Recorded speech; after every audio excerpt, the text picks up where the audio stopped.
السلام علیکم، امید ہے آپ سب خیریت سے ہوں گے۔ آج کی کہانی ہے ایک خالی کرسی۔ فجر کی اذان ختم ہوئے ابھی چند ہی منٹ گزرے تھے کہ پورے گھر میں غیر معمولی خاموشی چھائی ہوئی تھی۔ وہی گھر جہاں ہر صبح ایک بزرگ کی مسکراہٹ، ان کی آواز اور ان کی دعاؤں سے دن کا آغاز ہوا کرتا تھا۔ آج ہر چیز اپنی جگہ موجود تھی، مگر ایک چیز غائب تھی، اور وہ تھی اس گھر کے سب سے بڑے سہارے کی موجودگی، کیونکہ حاجی سلیم رات کو ہمیشہ کے لیے اس دنیا سے رخصت ہو چکے تھے۔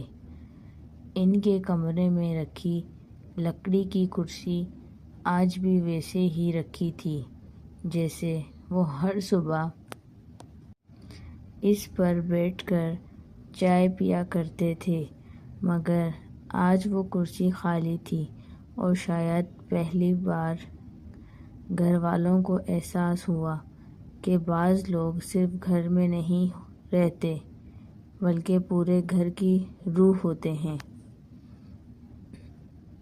حاجی سلیم کے 3 بیٹے تھے، سب اپنے اپنے کاروبار اور زندگی میں مصروف رہتے تھے۔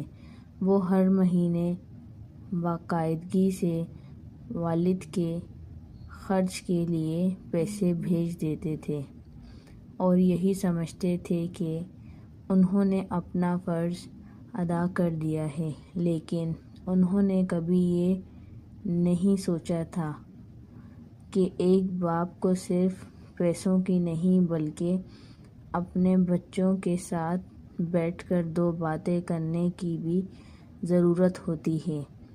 ایک کپ چائے ساتھ پینے کی بھی خواہش ہوتی ہے، اور کبھی کبھی صرف یہ سننے کی خواہش ہوتی ہے کہ ابو آپ کیسے ہیں؟ جنازے کے بعد جب سب لوگ واپس چلے گئے تو گھر کی صفائی کرتے ہوئے سب سے چھوٹے بیٹے کی نظر والد کی کرسی کے ساتھ رکھی ایک پرانی ڈائری پر پڑی۔ اس نے آہستہ سے ڈائری کھولی تو ہر صفحے پر صرف تاریخ اور چند سطریں لکھی تھیں۔ ایک صفحے پر لکھا تھا، آج بڑے بیٹے نے کہا کہ بہت مصروف ہوں، اگلے ہفتے آؤں گا، اللہ اسے کامیاب کرے۔ دوسرے صفحے پر لکھا تھا، آج دوسرے بیٹے نے پیسے بھیجے ہیں، کاش وہ خود بھی آ جاتا، لیکن شاید واقعی بہت مصروف ہوگا۔ تیسرے صفحے پر صرف ایک جملہ تھا، آج پورا دن دروازہ کھلا رکھا، شاید کوئی آ جائے، مگر شام ہو گئی۔ یہ الفاظ پڑھتے ہی تینوں بھائی ایک دوسرے کی طرف دیکھنے لگے۔ کسی کی ہمت نہیں ہو رہی تھی کہ وہ کچھ بول سکے، کیونکہ انہیں پہلی بار احساس ہوا کہ ان کے والد نے کبھی ان سے شکایت نہیں کی، کبھی ناراضی ظاہر نہیں کی، بلکہ ہر انتظار کو دعا میں بدل دیا۔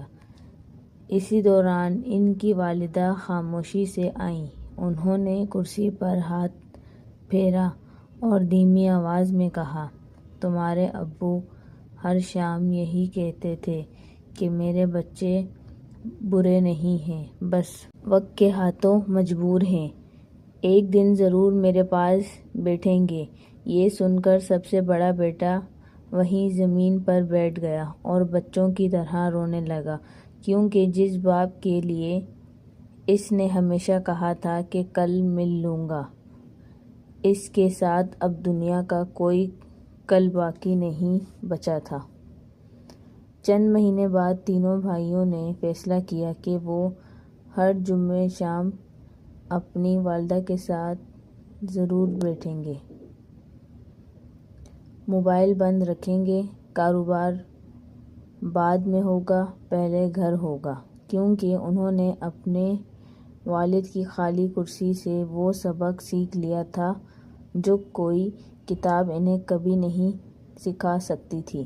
بعض اوقات ہم سمجھتے ہیں کہ ہم اپنے والدین کے لیے بہت کچھ کر رہے ہیں، لیکن حقیقت میں انہیں ہماری دولت نہیں، ہمارا وقت چاہیے ہوتا ہے۔ جب تک وہ ہمارے ساتھ ہیں، ان کے ساتھ بیٹھیں، ان سے بات کریں، کیونکہ ایک دن گھر کی ایک خالی کرسی پوری زندگی کا سب سے بڑا پچھتاوا بن سکتی ہے۔